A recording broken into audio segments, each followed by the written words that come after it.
咱个继续来看台铁海线台中港到大甲，一个滨高道伫早起6点外，一台载火车去弄到奥多摆，造成骑奥多摆民众当场死亡。初步调查，应该是这个骑奥多摆民众想要冲滨高道，这件车祸嘛造成当地大塞车，台铁是有8个列车受到影响。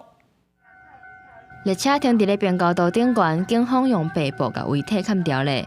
台中港到大甲之间东正线的醒目中滨高道，30载起发生死亡车祸。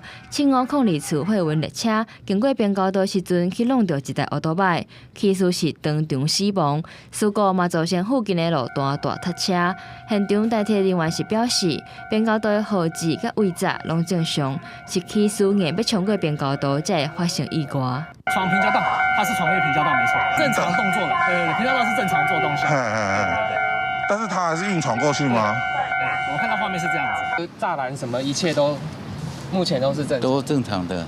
去后列车弄到的机车已经共要散去，暂时停伫咧路边。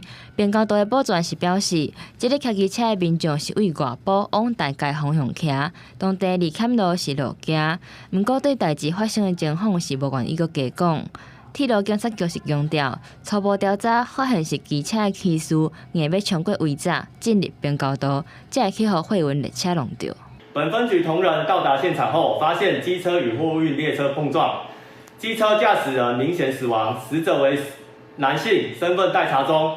车祸现场经警方搜证完毕，于8时11分列车放行。警方讲死者是男性，身份也搁咧调查。因那列车是已经开阔通行，真正的事故原因是也搁爱厘清。台铁公司表示，这个事故计共影响到8个车帮，延误137分钟。